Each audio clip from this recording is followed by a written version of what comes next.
KLO প্রধান জীবন সিংহের সঙ্গে শান্তি চুক্তি দ্রুত বাস্তবায়ন করার দাবিতে এবার কেন্দ্র সরকারকে কড়া হুঁশিয়ারি দিল কামতাপুর স্টেট ডিমান্ড কাউন্সিল।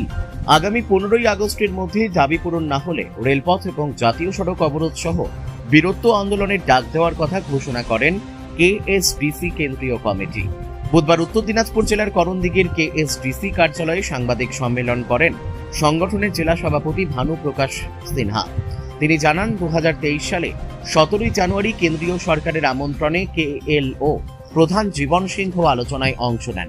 সেই সময় শান্তি চুক্তি নিয়ে একাধিক দফায় বৈঠক হলেও এখনো পর্যন্ত চুক্তি স্বাক্ষর বা বাস্তবায়নের কোনো অগ্রগতি হয়নি বলেই অভিযোগ করেন তিনি। ভানু প্রকাশ সিনহার দাবি, দীর্ঘদিন ধরে আলোচনা হবার পরও চুক্তি কার্যকর না হওয়ায় কামতাপুরের মানুষের মধ্যে ক্ষোভ বাড়ছে। তাই অবিলম্বে শান্তি চুক্তি বাস্তবায়নের জন্য কেন্দ্র সরকারের কাছে দাবি জানানো হয়েছে। তিনি আরো বলেন, 15ই আগস্টের মধ্যে যদি 3টি দাবি, যেমন কেএলও দাবি কামতাপুর বা গ্রেটার কোচবিহার রাজ্য পুনর্গঠন, কোচ রাজবংশী জনগোষ্ঠীর জনজাতিকরণ, কামতাপুরী অর্থাৎ রাজবংশী ভাষার 8ম তফসিলে অন্তর্ভুক্ত করা হোক। 15ই আগস্টের মধ্যে বাস্তবায়ন না হলে ইতিবাচক কোনো পদক্ষেপ গ্রহণ করা না হয়, তাহলে রেলপথ এবং জাতীয় সড়ক অবরোধ সহ বীরত্ব গণ আন্দোলনে নামবেন কামতাপুর স্টেট ডিমান্ড কাউন্সিল। আজকের এই বিশেষ প্রেস কনফারেন্সের মূল যেটা কারণ, সেটা হচ্ছে যে আমাদের কেএলও চিফ মাননীয় জীবন সিংহ ডাঙ্গরিয়ার সহিত কেন্দ্রীয় সরকারের যে প্রাইম মিনিস্টার এবং স্বরাষ্ট্রমন্ত্রী মাননীয় অমিত শাহজির সঙ্গে এক শান্তি চুক্তি হয়।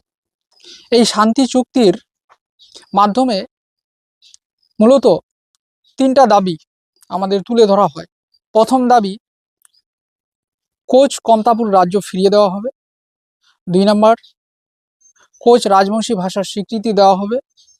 3 নম্বর, কোচ কামতাপুর জনজাতিকরণ করা হবে। এই 3টি দাবির উপর বেশ করে এ পর্যন্ত 10 বার টেবিল টক হয়েছে। তা সত্ত্বেও আজ 2026 চলছে, তারপরেও আমরা এই দাবিগুলা ফুলফিল হতে দেখতে পাচ্ছি না।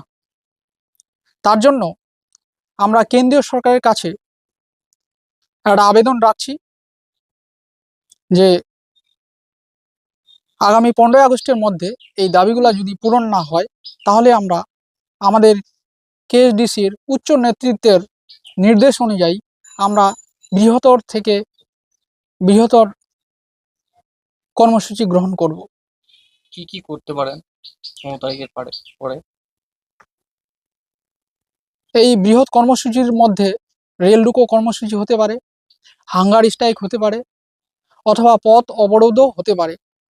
সেটা শুধুমাত্র আমাদের উত্তরবঙ্গ নয়, বিহার এবং আসাম জুড়ে হবে। আমার নাম ভানু প্রকাশ সিনহা, আমি উত্তর দিনাজপুরের কেএসডিসির জেলা প্রেসিডেন্ট।